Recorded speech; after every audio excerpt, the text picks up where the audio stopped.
A gente não vai ser diferente com o que já aconteceu. Não vai ser possível fazer o passado voltar e fazer diferente, mas a gente pode olhar para a forma como nós nos maternamos e aí sim fazer de uma maneira diferente.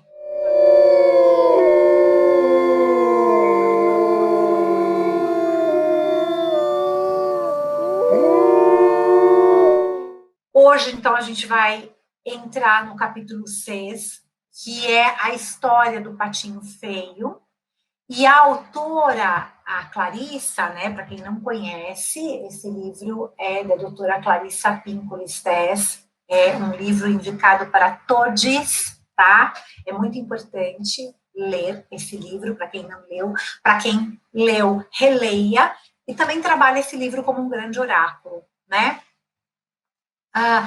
E a autora, ela faz algumas notas a respeito desse capítulo, e como eu, particularmente, já vivencio esse livro há algumas décadas, literalmente, a tendência que eu tenho em cada uma das histórias, é sempre encontrar o ponto central de cada capítulo. E o que eu percebo como sendo o ponto central de cada uma das histórias, eu trago para uma análise, né? E é claro que eu acabo recorrendo aos conceitos da psicologia, né? Em especial os conceitos da psicologia analítica, os conceitos junguianos, para encontrar esse ponto central. E qual será que é o ponto central da história do Patinho Feio? Eu percebo que o ponto central dessa história é a busca da identidade e todo o percurso que o Patinho faz para chegar no encontro dessa identidade.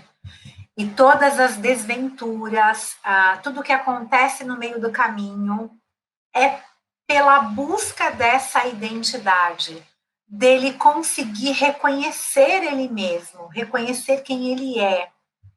E essa é a grande questão da nossa vida, por conta, né, da nossa história de vida, a cultura que a gente vive, a gente tem um desafio muito grande na nossa busca de identidade.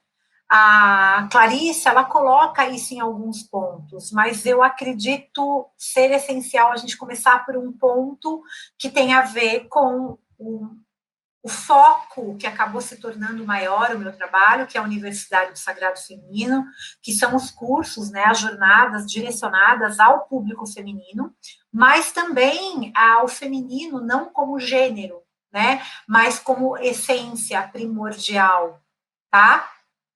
Então, na nossa formação, a gente encontra a nossa identidade, a gente reconhece a nossa identidade à medida que a gente é espelhado.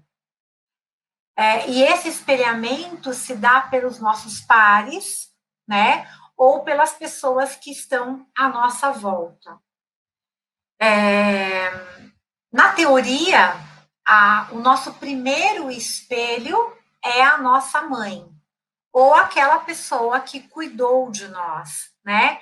E os demais espelhos são as pessoas que estão no nosso entorno, tá? E essas pessoas que estão no nosso entorno vão nos dizendo o quê? Ai, Soraya, você é uma criança muito falante. Ai, você é muito quieta, fulano de tal. Ai, Soraya, você é muito danada. Você é muito isso, você é muito aquilo. Você pode isso, você pode aquilo. Então, a gente vai criando esses limites, que é essa identidade. Mas, então, qual que é o problema dessa história, quando a gente fala de identidade? E como esse problema se reflete na nossa vida pessoal? E essa é a pergunta, logo de cara, que a gente pode pensar juntas. Juntos, né? Todos nós, né? Esses espelhos que nós tivemos, eles refletiram a nossa essência verdadeira? O que é que a gente escutou que de fato é condizente com o que a gente é hoje, com a nossa natureza? Ou é aquilo que foi desejado que nós fôssemos? Aí já fica essa pergunta.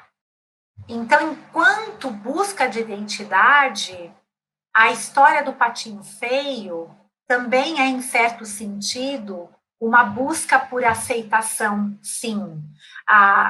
É importante colocar esse tópico. Tem uma fala que a Clarissa coloca no livro, na página 210, que é assim. A Clarissa fala o seguinte, vamos lá, na página 210. Certifique-se agora de perder menos tempo com aquilo que eles não lhe deram e dedicar mais tempo à procura das pessoas com quem você se sinta bem. Então, por esse espelho que não lhe deram, não adianta você ficar querendo se espelhar onde o espelho não está lá. Então, a gente vai sair, né, numa jornada ou numa terapia, não importa, em busca de encontrar outros espelhos. E o que a gente entende dentro da psicologia por outros espelhos? Por exemplo, isso que a gente está fazendo agora, nesse momento, é uma forma da gente se espelhar. É uma forma da gente se ver através dos olhos do outro. E aí tem inúmeros de outros espelhos. Tem outra parte que a Clarissa fala, que eu acho bem importante colocar aqui também, tá? Eu acho bem legal fazer essa leitura, tá? Tá na página 211. Eu vou citando a página para vocês, vocês vão marcando aí, depois vocês encontram. Lembrando que muda de edição. A edição do meu livro é essa aqui. Esse aqui é o meu terceiro, que eu vou dando de presente para as pacientes. E ela fala assim, tá? Trata-se de uma história básica em termos psicológicos e espirituais. Uma história básica, o que é uma história básica, né? É aquela que contém uma verdade tão fundamental para o desenvolvimento humano que sem a incorporação desse fato, o avanço se torna duvidoso e ninguém consegue prosperar sobre o aspecto psicológico enquanto não perceber essa verdade, tá? Isso é bem importante. E isso reforça a minha visão a respeito dessa história, que é uma história que fala sobre identidade. E aí, então, a Clarissa, né, no livro, ela vai contar a história. Eu não vou contar essa história hoje, porque é uma história longa, e eu acredito que todos conheçam a história do Patinho Feio, mesmo quem não leu o livro, tá? E aí eu chego na página 217, que ela fala o seguinte, tá? Eu vou entrar numa interpretação bem legal aí, tá? Vocês vão gostar. Olha só.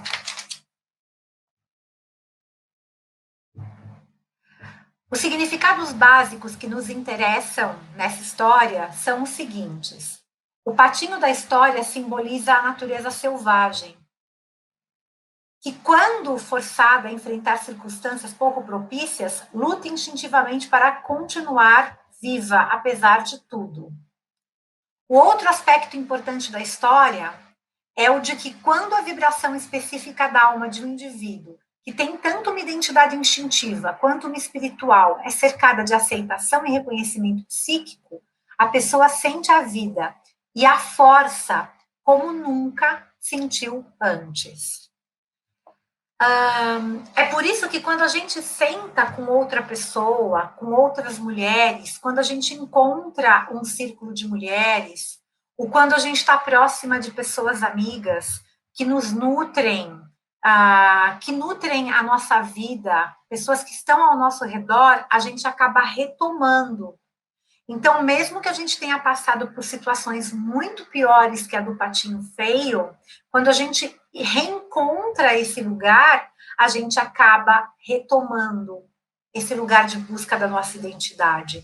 Então, a partir desse momento, a Clarissa, ela vai trazendo tópicos. Ela começa falando sobre a rejeição à criança diferente.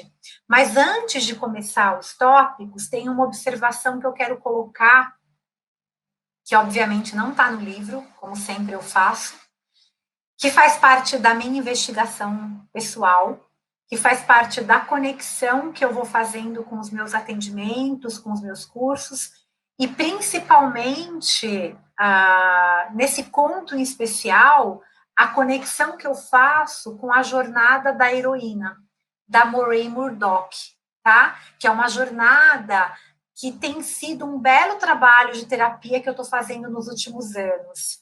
Então, essa história, a Clarissa vai falar, né, esse primeiro passo, né, da jornada, fala sobre o primeiro ponto de partida da jornada da heroína também, essa jornada heróica que a gente precisa fazer e que todos nós vamos fazer, que é a ruptura que precisa ser feita na nossa relação com o feminino.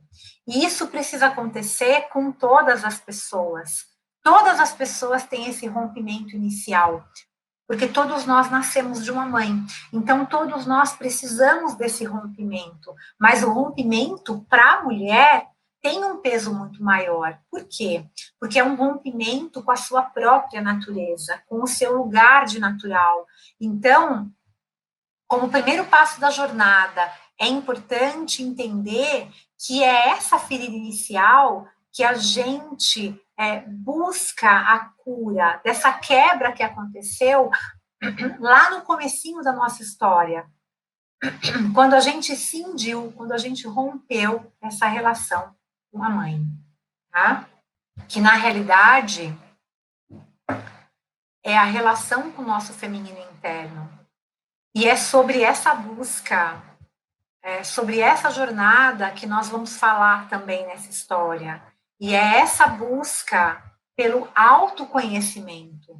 Na psicologia junguiana, a gente pode falar que Jung cita o processo de individuação. É um nome muito bonito, né, e complicado às vezes para falar. Então, nós falamos sobre a busca de autoconhecimento de uma maneira bem simples. Individuação é um sinônimo de autoconhecimento, que é um sinônimo de autoamor. Então, o que nós estamos buscando nessa história do patinho feio é aprender a se amar, é aprender a nos amar, tá? Enfim, vamos começar a passar para os tópicos, né? O primeiro tópico do livro, então, como eu falei, é a rejeição à criança diferente, né? E aí, a Clarissa diz, o que ela fala, tá? Eu acho muito importante citar isso. Está na página 219. É bem pequenininho. Portanto, as questões da mulher selvagem rejeitada geralmente são duplas: a íntima e pessoal e a externa e cultural. Por que que a Clarissa fala isso? Porque quando a gente vai observar e olhar para esse aspecto da rejeição à criança diferente, a gente precisa olhar para essa questão da mulher rejeitada, a questão íntima e pessoal e a questão externa e cultural. Então, por que isso? Porque a cultura que a gente vive, mesmo que a gente tenha tido a melhor mãe do mundo, mesmo que a gente tenha sido espelhada da melhor forma possível, incrivelmente possível, da forma mais fantástica, espetacular possível, o fato de nós sermos mulher, o fato de nós sermos mulheres vivendo numa cultura extremamente patriarcal, androcêntrica e machista, já faz que a gente se questione muitas vezes o nosso próprio valor. Então, isso é muito importante do meu ponto de vista. A gente muda o mundo, né? Uma pessoa de cada vez. Eu concordo com essa verdade. Eu só posso mudar a mim mesma. Mas existe uma verdade aqui também. Porque existe uma mudança que exige que as pessoas se reúnam e façam juntas. O que é uma mudança coletiva, né? É essa mudança que a gente não pode abrir mão de participar. Né? A gente não precisa nem sempre participar ativamente, não precisa sair com cartazes na rua, ainda mais nesse momento que a gente está vivendo hoje. né? Mas para participar dessa transformação, que eu posso colocar que sim, como movimento feminista, hoje em dia é importante a gente assumir esse lugar de falar essa palavra sem medo de ser feliz. Então, toda a busca de identidade da mulher, ela passa por questionar, né, o status quo, né, que é aonde? Na cultura, na forma como a gente foi criada, na crença de que nós somos inferiores, que é tão arraigada no nosso meio.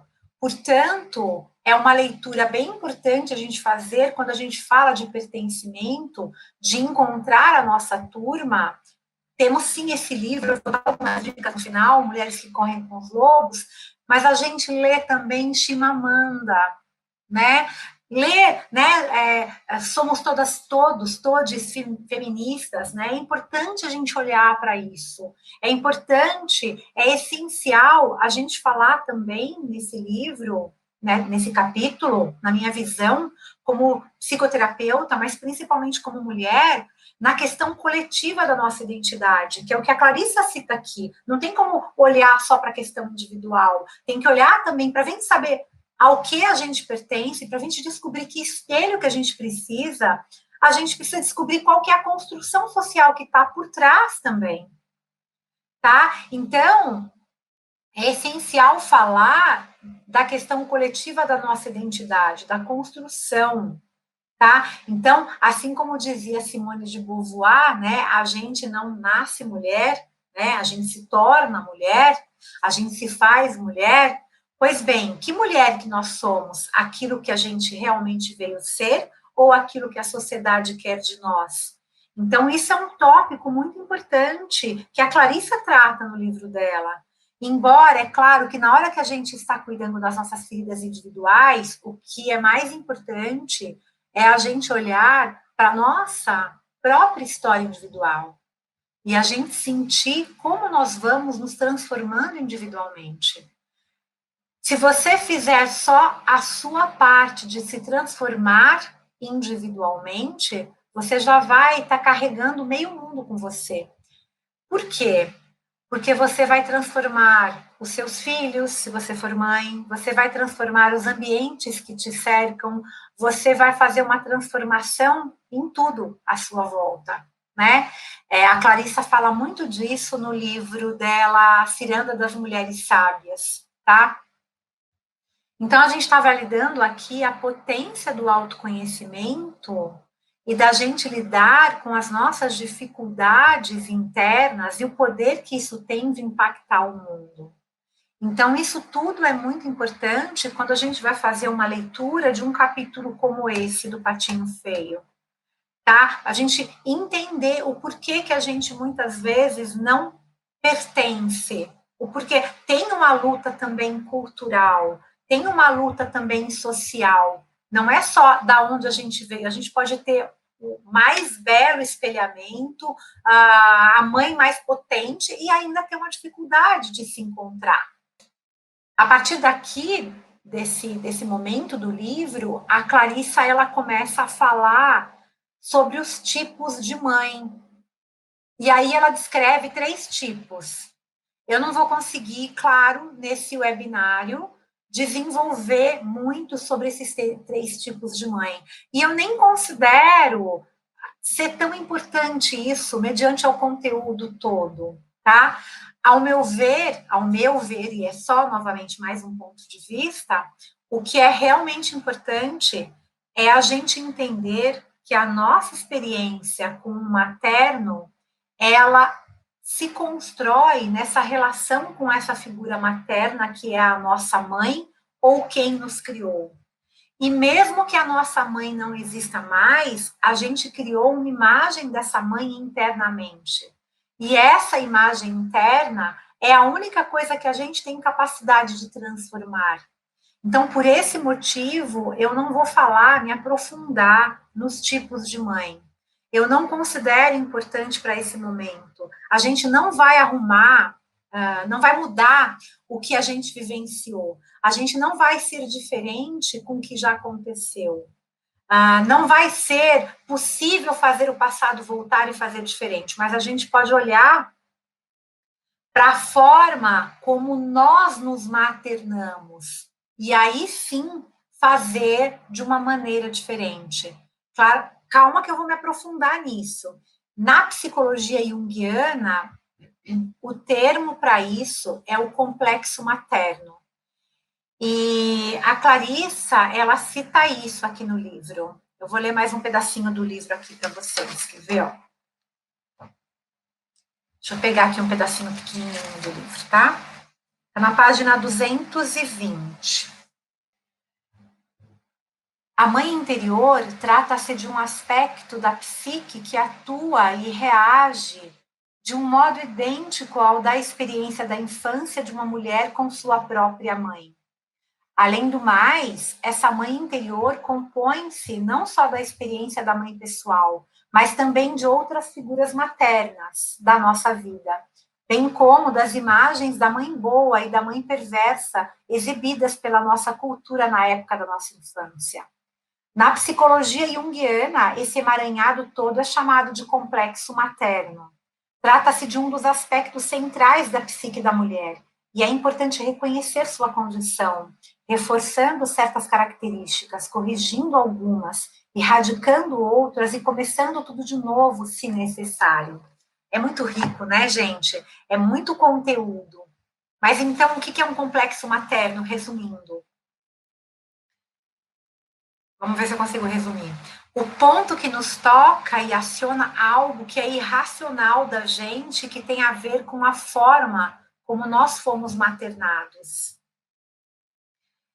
E aí eu anotei aqui, né? A ferida que nos põe na jornada, que faz a gente caminhar em busca da nossa identidade, na maioria das vezes, quase sempre, é o complexo materno.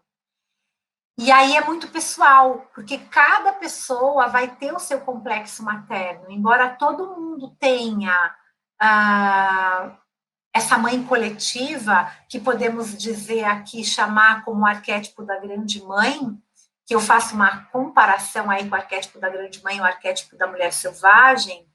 Essa grande mãe é o lugar que a gente almeja, onde todos nós desejamos chegar na nossa busca e entender essas minúcias que nós vivenciamos e que a gente tem a oportunidade de refazer, de transformar, de revisitar muitas vezes. Porque às vezes a gente nem consegue transformar tanto assim. Mas se a gente revisita isso, também com a nossa maternidade, quando a gente vira mãe, há uma possibilidade da gente fazer aquilo que o Jung chama de atualizar esse complexo e tornar esse complexo mais suave. Então, eu acredito que é disso que se trata muito esse capítulo, né? E o que eu vi que era importante falar hoje. Então, a Clarissa, o que ela faz? Ela continua falando e ela entra nos tipos de mãe, que eu vou falar um pouquinho sobre cada uma. Ela fala, então, sobre a mãe ambivalente, que é aquela mãe que tem um impulso de cuidar, mas ela é tão usurpada desse amor por causa da cultura que ela acaba não conseguindo oportunizar. Tem uma frase do livro que eu uso muito em terapia, que a Clarissa fala sobre isso, que é a seguinte, sobre a mãe ambivalente. As mulheres sempre morreram em termos psíquicos e espirituais por tentar proteger o filho não aprovado. Seja ele sua arte, seu amor, sua política, sua prole ou a vida de sua alma. Então, essa mãe ambivalente é aquela mãe que até tem um desejo de cuidar, mas ela não consegue, porque ela é vencida pela cultura. Já a mãe prostrada, por sua vez, ela não tem força, tá? Então, muitos pacientes que eu atendo trazem esse diagnóstico para o consultório. ela está chorando tanto as suas próprias dores, olhando tanto para a sua própria dificuldade, que ela é incapaz de cuidar do outro. Eu vou ler um trechinho para vocês que vai representar o que a Clarissa quer dizer com a mãe prostrada, tá? Muita gente talvez se identifique agora, tá? Eu vou chegar nessa parte da gente ser a nossa própria mãe, fazer a nossa própria maternagem. Mas, enfim, o que a Clarissa fala? Quando uma mãe desiste, isso significa que ela perdeu o sentido de si mesma. Ela pode ser uma mãe perseverante, narcisista, que se sente no direito de ser criança também. É mais provável que ela tenha sido isolada do self selvagem e que tenha entrado em prostração, forçada por alguma ameaça real de ordem psíquica ou física. Forte, né? E aí tem a mãe criança. E aí tem a mãe sem mãe, que é aquela mãe que não teve ninguém que pudesse guiá-la, que pudesse orientá-la e mostrar o caminho, e mostrar os passos. E também tem um aspecto que eu gosto muito de falar, né? Que todas nós somos também essa mãe criança, ou um pouco dela, porque na realidade a gente não sabe o que fazer, né? Quando a gente é mãe. A gente não sabe o que fazer. Eu, pelo menos, quando eu fui mãe a primeira vez, eu tinha 20 anos. O Jonas nasceu, tipo assim, eu não sei quem era mais criança, se era eu ou se era ele. Então, eu realmente não sabia como mostrar os primeiros passos, né? Porque eu também estava me maternando ainda. E ainda assim, né? Todas nós somos mães e somos também essa criança, ou um pouco dela, porque na realidade, de verdade, mesmo que a gente tenha uma experiência muito legal com a nossa mãe, é diferente. Então a gente vai ter que aprender um novo caminho, um novo caminho. E se a gente não tem essa referência do materno, então a gente vai ser uma mãe sem mãe. Mesmo que a gente não tenha filhos, porque a gente não vai saber o que fazer. Por exemplo, ser uma mulher que nasceu com essa alma de artista, né? Vou colocar um exemplo bobo, né?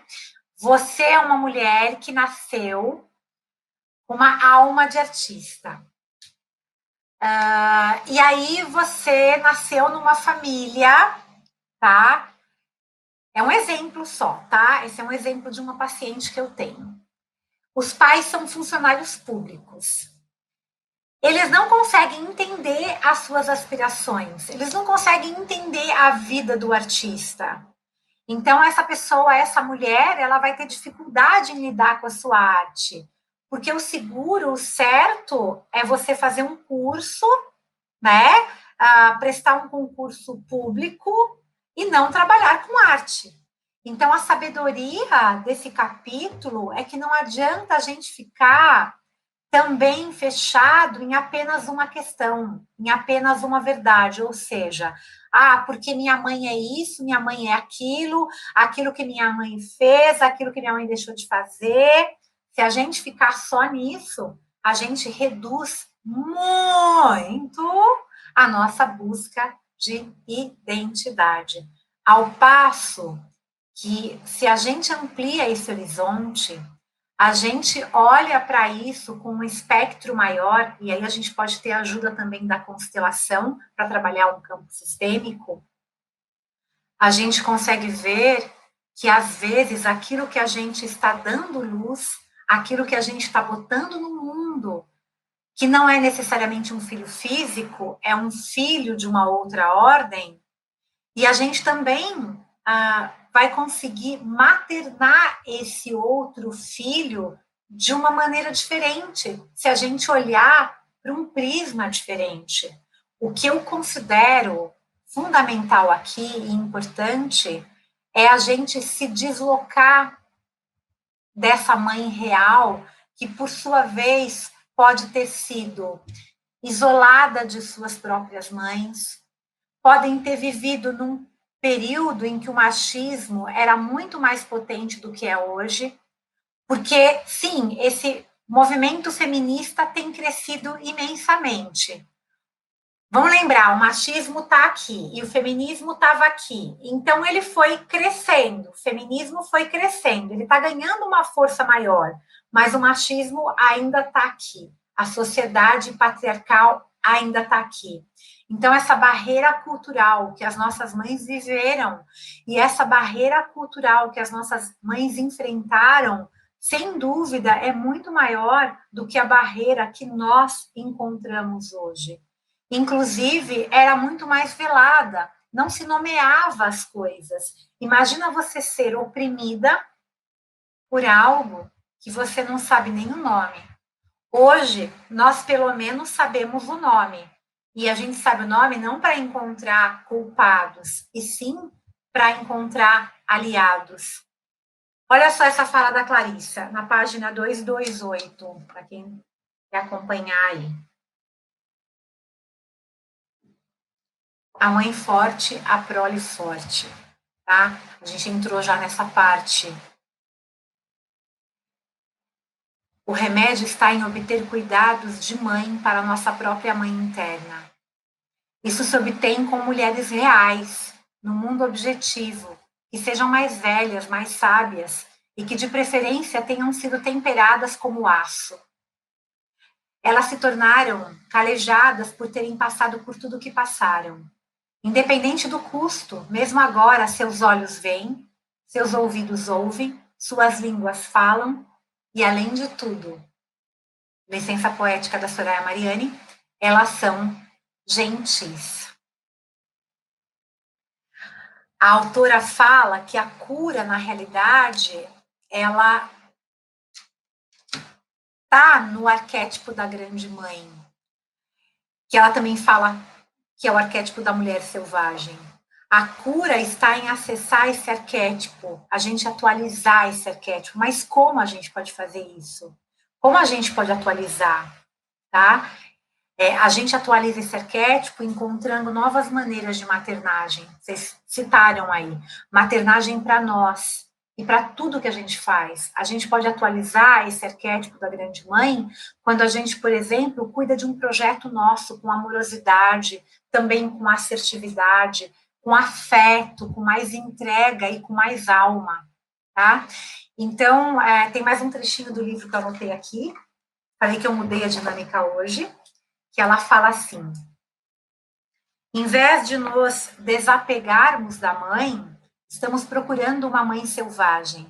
Não vivemos e não podemos viver separados dela. Nosso relacionamento com essa mãe da alma deve girar sempre, deve mudar, deve transformar-se. E ele é um paradoxo. Essa mãe é a escola na qual nascemos, a escola na qual aprendemos, a escola na qual ensinamos. Tudo ao mesmo tempo e pelo resto das nossas vidas. Então, é importante que a gente tenha esses espaços de troca com outras mulheres.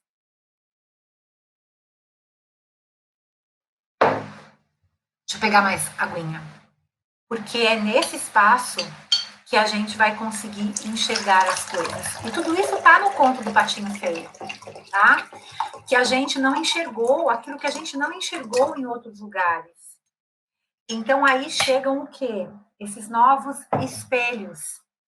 E nesses espaços, só o fato da gente se reunir para trocar, só o fato da gente se reunir para pensar juntas, se acalentar, se apoiar, ali a gente está dando forma já a esse arquétipo da grande mãe, esse arquétipo da maternagem. Então, depois que a Clarissa fala sobre esses tipos de mãe, ela traz aquilo que eu defino como 3 sintomas que a gente viveu um pouquinho como patinho feio na vida. Será que vocês têm esses sintomas? Eu tenho esses sintomas. Será que vocês têm os sintomas de patinho feio na vida de vocês? Vamos lá.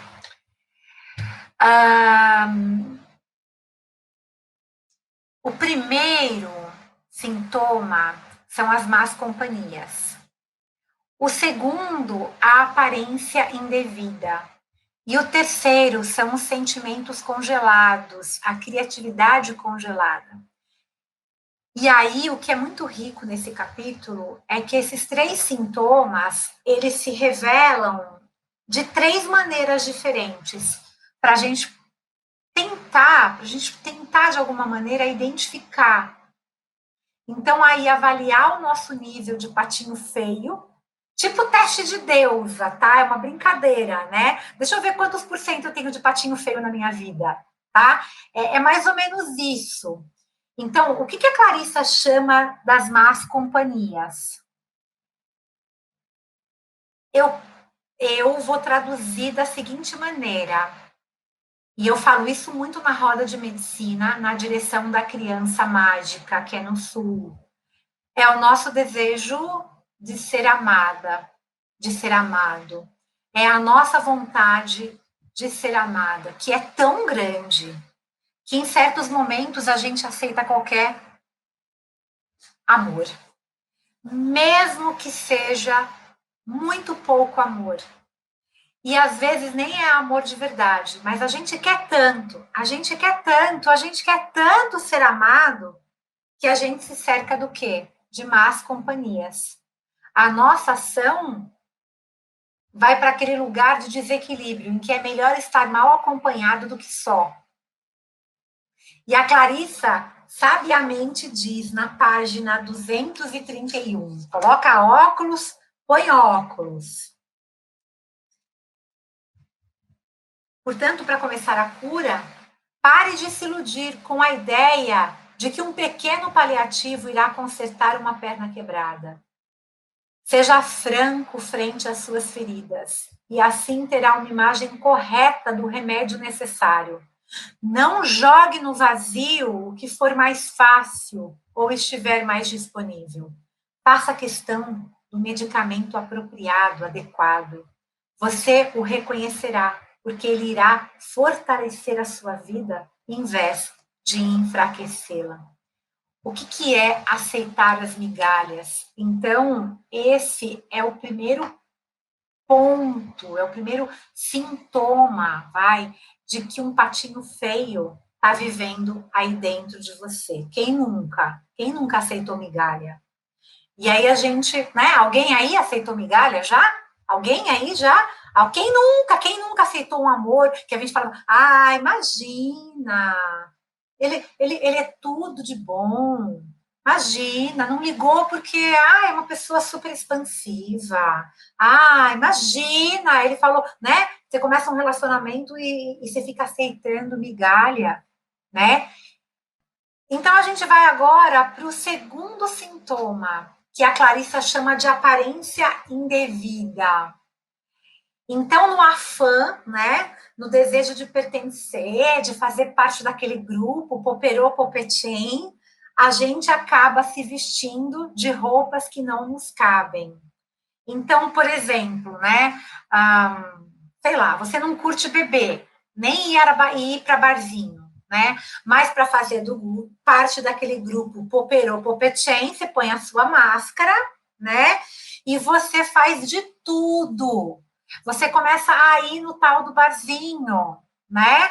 Você não sabe bem o que você está fazendo lá. Sabe aquele momento que você para e fala assim, que merda é essa? Merda pedagógica. Que merda é essa? Que shit, né?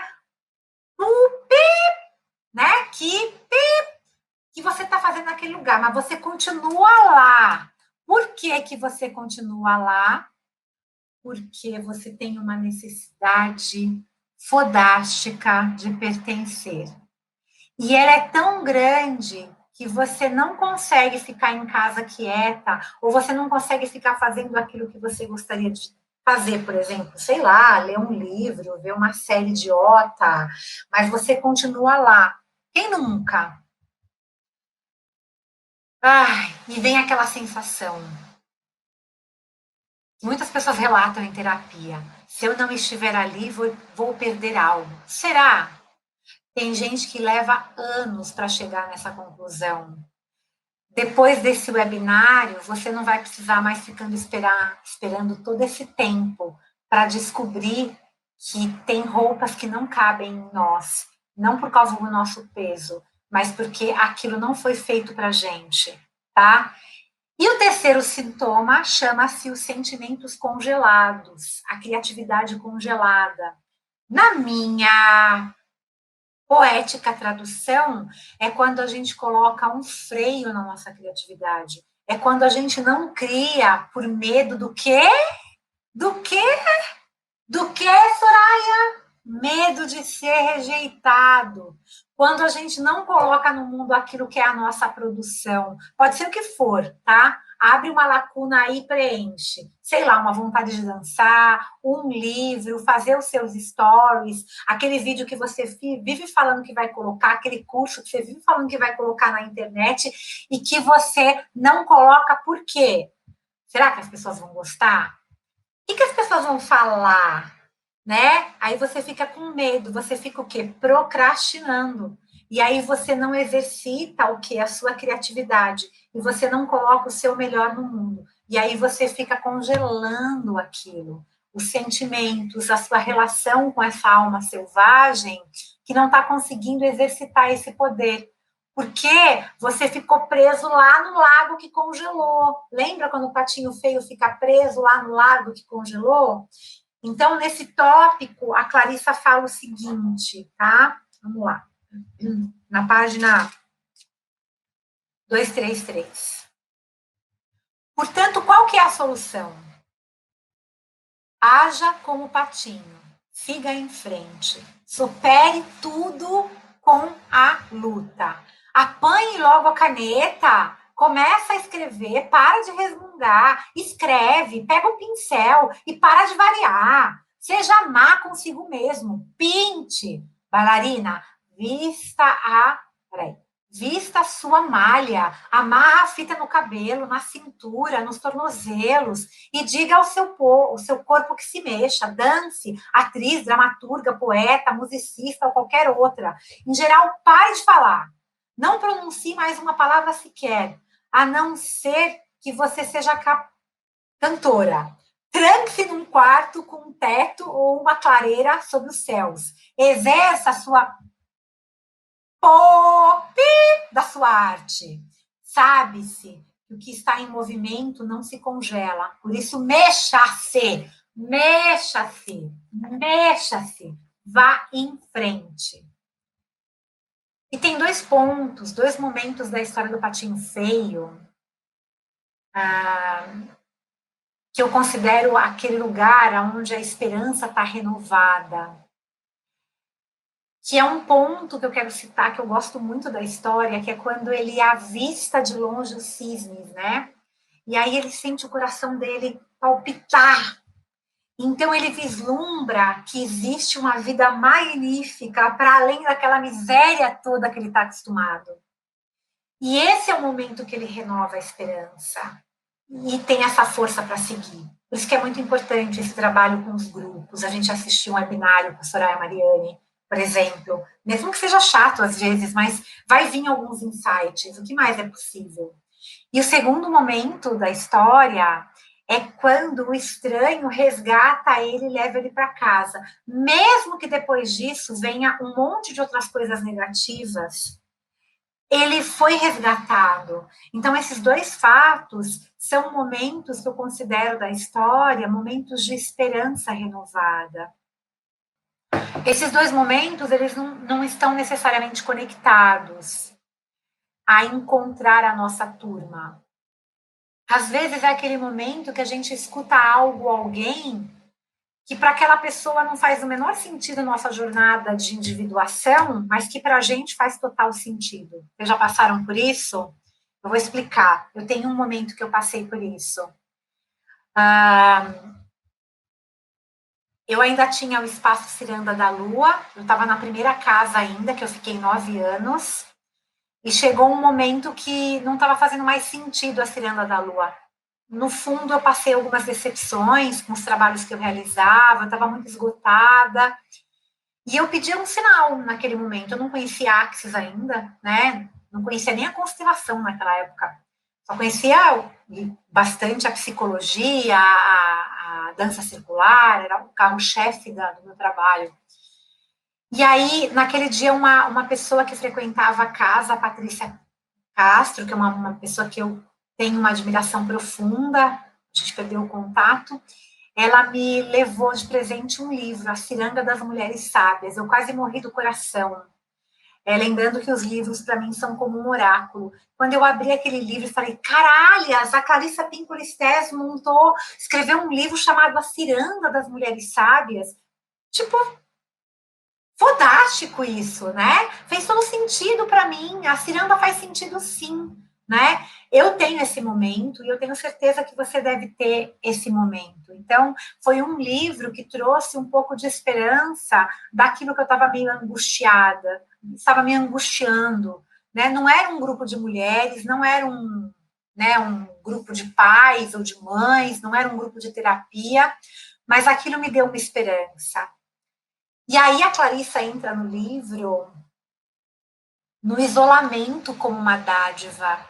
E eu vejo que esse trecho do livro é tão importante que eu vou ler para vocês. Eu acho esse trecho fundamental. Para quem está com o livro aí acompanhando, meu óculos já está todo embaçado, está na página 234.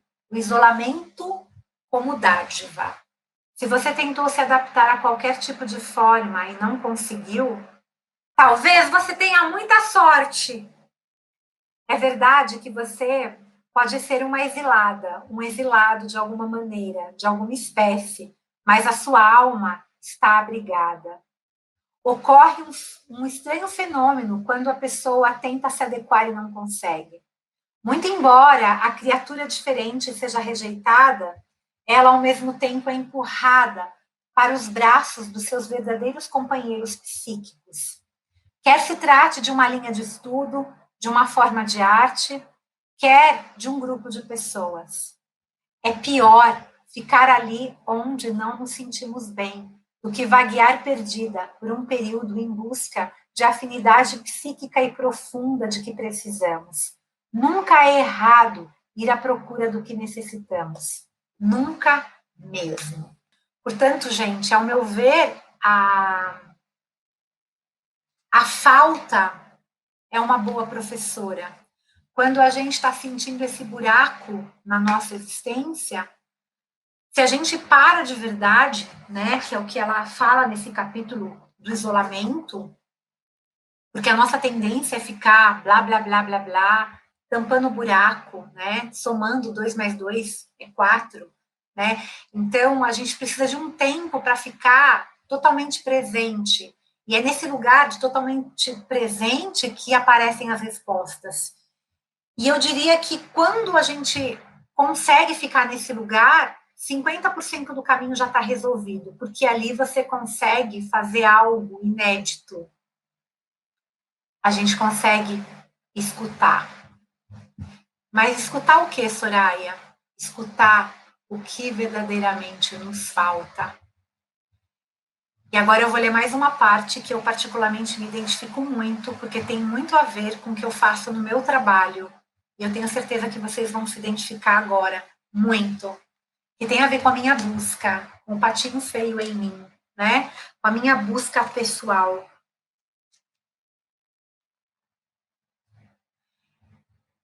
E se não consegue encontrar a cultura que a estimule, geralmente ela resolve criar ela mesma essa cultura. Isso é bom, pois se ela a criar, ele a criar, todos a criar, outras que vinham procurando há muito tempo chegarão misteriosamente um dia, proclamando com entusiasmo o fato de estarem procurando por ela o tempo todo. E é assim que eu me sinto com o trabalho que eu faço na Universidade do Sagrado Feminino, na Ciranda da Lua, nos processos psicoterapêuticos. Tem muita inspiração. Eu acredito realmente que eu trouxe algo novo. E é um bálsamo, porque cada vez que alguém pode usufruir disso, eu ganho em dobro. Porque eu consigo encontrar mais sentido e significado para as coisas.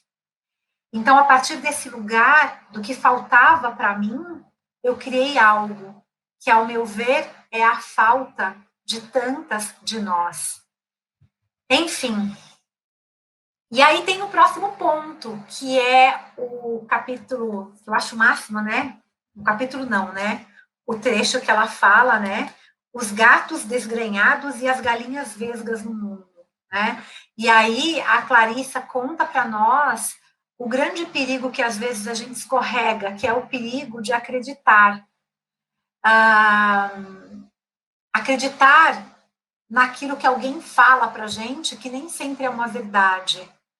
Tem pessoas que não sabem o que falam. Por exemplo, o que eu falei sobre a artista, né, que nasceu numa casa em que os pais são funcionários públicos. O seu entorno não entende isso. E aí, no seu grupo de amigos, tem pessoas, por exemplo, que fizeram advocacia e trabalham com direito, e que também prestaram um concurso. Ou seja, eles não entendem nada sobre o que é ser artista. Porque como que eles vão validar o que é ser um artista? E por que a gente acha que aquela opinião tem validade? Essa pessoa que não fala sobre isso, que não vive aquela história. Então, se você quer ser artista, você vai perguntar para os outros artistas como é que é.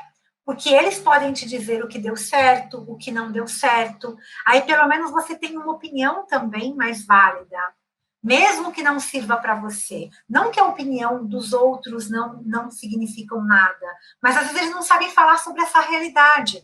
Mas como é que isso aparece no conto? O patinho está lá diante do gato e diante da galinha, e ele fala primeiro que ele gosta muito de tomar banho. O gato não gosta de tomar banho. Tomar banho não faz o menor sentido para o gato. Ele fala, eu não gosto disso. Ou seja, não tem validade para o gato, não tem validade para o gato tomar banho, mas para o patinho tem. A galinha não gosta de nadar e o patinho gosta de nadar. Então ela desdenha do desejo de nadar. Mas ela nem sabe nadar. Como é que ela vai desdenhar de algo que ela nem sabe o que é? E aí que mora o perigo de você ficar escutando a opinião das pessoas que nem sabem do que estão falando, que não têm opinião, muito menos experiência sobre o que você está falando, sobre a busca da tua alma. Então aquilo não tem validade. Agora eu quero lançar uma pergunta inspirada no livro, claro. Por que nós escolhemos nos encolher para assumir uma forma que não nos cabe? Eu vou repetir. Por que nós escolhemos nos encolher para assumir uma forma que não nos cabe? Você se identifica com essa pergunta? De que maneira? Sim ou não? E a minha resposta para isso é a seguinte: diariamente, muitas vezes, no processo de autoconhecimento, nós insistimos em nos encolher porque nós não sabemos a forma que a gente tem. Por que a gente não sabe a forma que a gente tem? A gente tem que assumir uma forma que caiba em algum lugar. E é por isso que a história do patinho feio é tão importante, porque ela nos fala da busca para encontrar a nossa própria forma e não nos encaixar em uma forma que já existe. E qual é a minha própria forma? E minha forma vai ser diferente da sua, e vai ser diferente de qualquer outra pessoa, porque ela vai ser a minha forma. E é nesse ponto que eu extrapolo um pouco, que é a busca da nossa própria turma. Sim, mas não é a busca pelos nossos iguais. Por exemplo, eu sou psicóloga. Não significa que a minha turma é só psicólogos, não necessariamente. A minha turma vai ser as pessoas que têm as mesmas aspirações que eu, os mesmos objetivos que eu. E qual o meu principal objetivo? É a busca pelo autoconhecimento.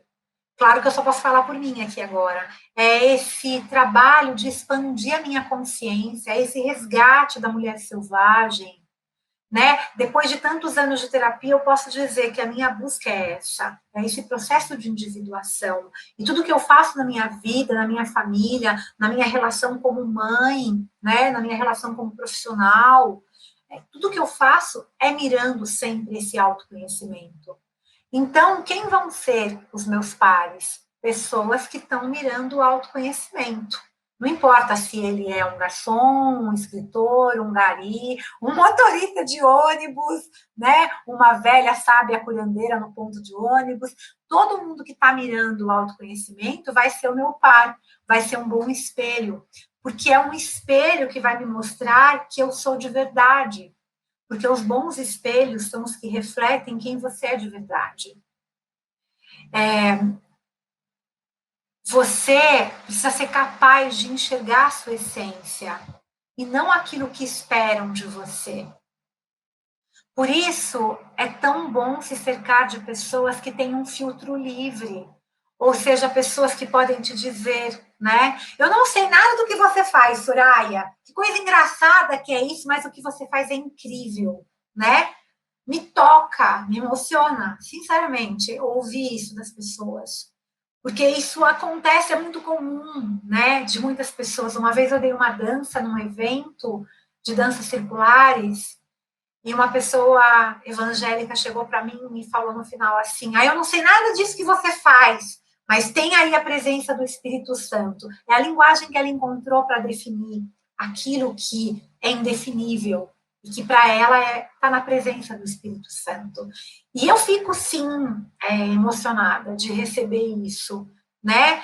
Do que me juntar com pessoas que ficam me comparando, né? De que ficam, de alguma maneira, julgando aquilo que eu faço. Tudo bem que aquilo que me julgam, cada julgamento, 5.000 euros entram na minha conta, né? Mas eu não preciso mais só disso. E a gente está chegando quase no final, né? E aí esse próximo tópico é a lembrança e a persistência. Não importa o que aconteça, tá? O resumo desse tópico ele é bem interessante. Nós persistimos porque não há outra coisa a fazer. Porque se a gente não persistir, a próxima escolha é vou sentar e chorar. Ou então, não quero mais brincar disso. Então, se a gente quer continuar brincando e não quer ficar sentado chorando, a gente tem que continuar em frente. Pode chorar, tá, gente? É importante chorar, mas é importante brincar também. E tentar chegar em frente com mais parceiros e parceiras possíveis. Só que na história do Patinho Feio, isso aparece também. Ele tomou tantas cacetadas na vida que chega um momento que ele se aproxima desses pares e ele fica desconfiado, né? Acredito? Não acredito? Será que eles vão zombar de mim também? Só que a hora que você persiste e se aproxima de pessoas que realmente validam quem você é, eles veem você com outros olhos também. E isso vai fazer com que as coisas aconteçam. E tem um detalhe que ela não fala aqui no livro, né? Ela não fala no livro, que eu acho muito importante, porque eu trabalho, né? Eu vivencio a roda de medicina, eu vivencio a medicina da floresta, eu vivencio o xamanismo, e eu acho super importante, que é a questão do tempo. A história do Patinho Feio começa numa primavera. Aí ela passa por todas as estações, o verão, o outono, o inverno, congela tudo e depois volta para outra primavera de novo. E é esse tempo de crescimento, então, que o patinho estava sem pena, que ele era desajeitado, que ele tomou um corpo, que ele tomou forma, ou seja, ele se transforma ao longo do caminho. E para que essas mudanças aconteçam, existe o tempo, gente. E a gente precisa levar isso em consideração para que as transformações que a gente colocou em ação, elas tomem uma forma, elas se assentem, tá?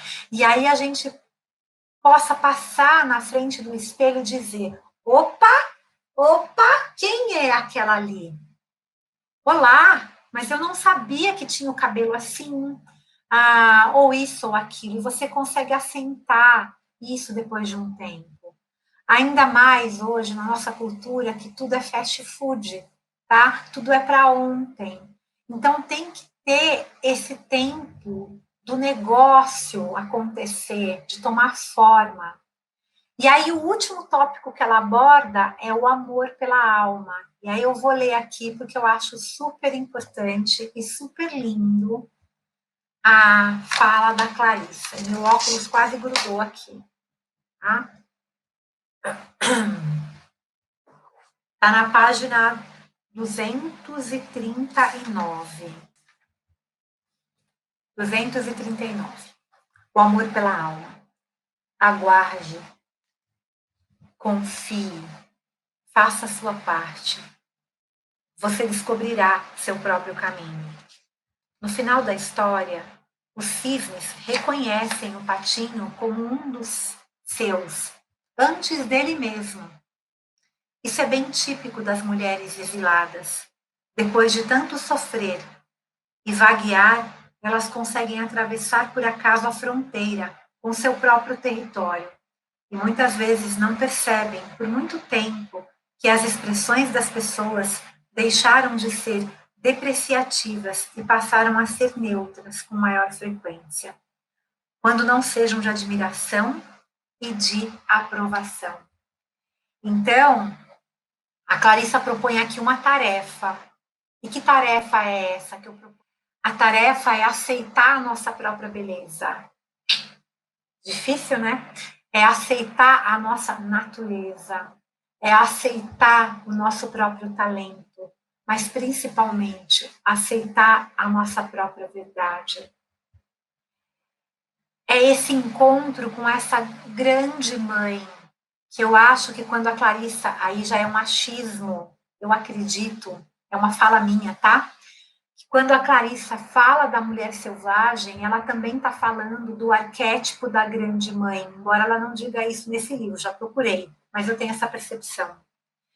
Esse reencontro com a nossa totalidade, com isso que temos para usufruir, para colocar no mundo. E aí ela coloca assim: quando aceitamos nossa própria beleza selvagem, ela fica em perspectiva, e nós deixamos de ser incomodadas pela sua percepção.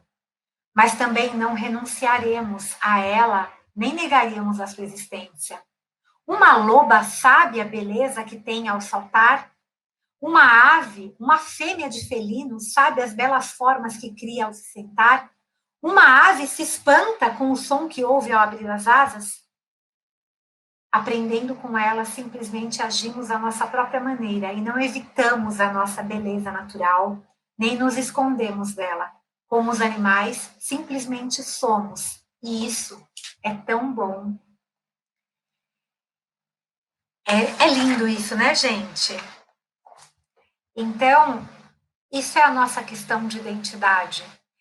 Então, para terminar essa história, a Clarissa fala um pouquinho sobre o zigoto errado, que é uma história que ela inventou para trabalhar com as pacientes com o objetivo de examinar a sua qualidade de diferente com uma imagem mais revitalizante.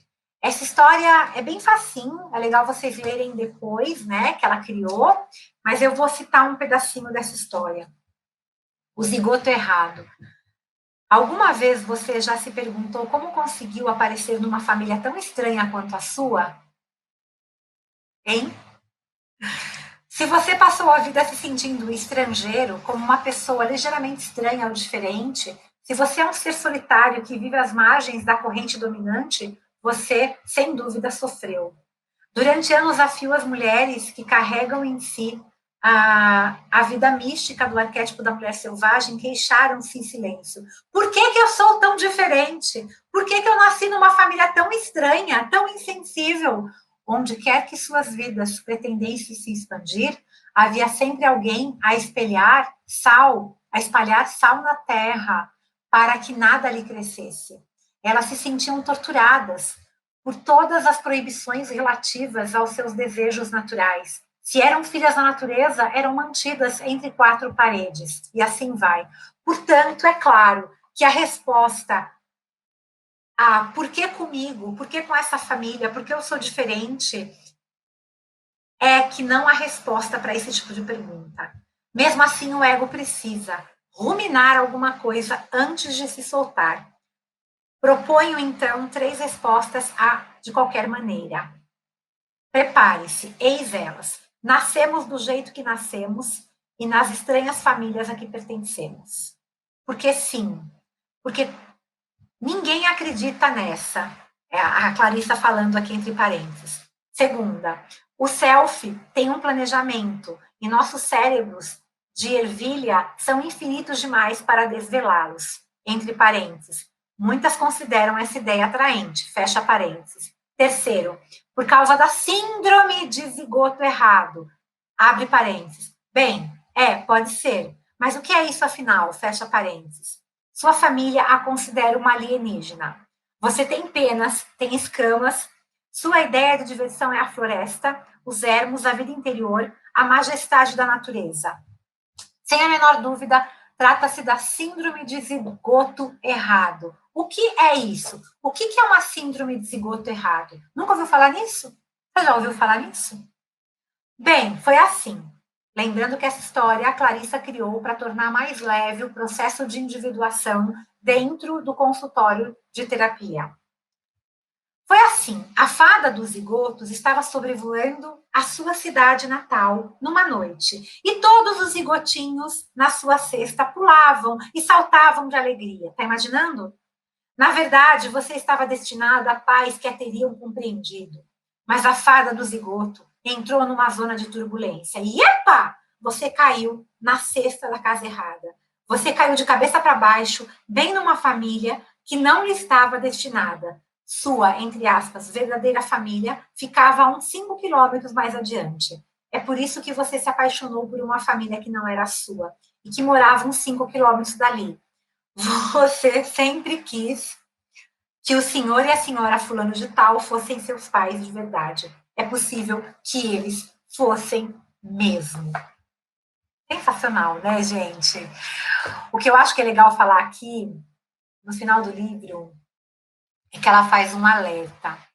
O patinho feio na história tomou tanta porrada que ele fugiu. Ele foi se escorraçando tantas vezes, ele foi negado, e fizeram tantas coisas ruins e ele sobreviveu. E a Clarissa nos alerta para isso. Que quando a gente se apega muito a essas experiências negativas, a gente fica apegada ao quê? Aquela pop do arquétipo da sobrevivente, né? Ou seja, o que ela fala sobre isso? Tá terminando, gente. Eu acho importante fechar isso. Se permanecermos no estágio da sobrevivente, sem avançar para o desenvolvimento, estaremos nos limitando, reduzindo nossa energia para nós mesmas e nosso poder no mundo, a menos da metade. Uma mulher pode sentir tanto orgulho de ter sobrevivido que esse sentimento prejudica o seu desenvolvimento criativo. Às vezes as pessoas têm medo de prosseguir além do status de sobrevivente, pois é exatamente isso que ele é, um status, um marco de distinção, uma realização pura e simples. Pode apostar, pode acreditar. Então, em vez de tornar a sobrevivência a peça principal da nossa vida, é melhor usá-la entre muitas insígnias, mas não como única. Os seres humanos merecem andar cobertos de belas recordações, medalhas e condecorações por terem vivido mesmo e saído vitoriosos. Quando uma mulher insiste em repetir que é uma sobrevivente, quando já passou o tempo em que isso seria útil, o trabalho adiante de nós é óbvio. Vamos fazer com que a pessoa solte das mãos o arquétipo do sobrevivente. Se não o fizermos, nada mais poderá crescer. Então fica esse alerta, né, da gente não ficar na sobrevivência. Então, para terminar essa história, no finalzinho, a Clarissa propõe uma tarefa, que é fazer uma oferenda à nossa criança que foi um dia. Seria a gente prestar uma homenagem a essa criança pelo seu heroísmo, por tudo que ela conquistou, tudo que ela conseguiu passar, suportar, sobreviver, para que a gente pudesse, para que a gente possa estar aqui hoje. É um feito admirável poder reconhecer isso na criança que a gente foi. E é extremamente libertador, porque aí a gente não precisa ficar coitadinha de mim, coitadinha dessa criança. Olha, você foi uma heroína fantástica, e eu te presto essa homenagem hoje. Obrigada, a vida segue. Então, a Clarissa fala o seguinte, na página 248. Vicejar significa que agora que passou o tempo das vacas magras, vamos nos colocar em situações de exuberância, de luz e de nutrição, para ali prosperar, vicejar com flores e folhas densas, pesadas e emaranhadas. Uau! Vou deixar aqui agora uma dica e uma pergunta, que podem ser pontuais ou não nesse momento de sua vida. Leia todos os livros da Chimamanda, que é uma nigeriana que eu amo.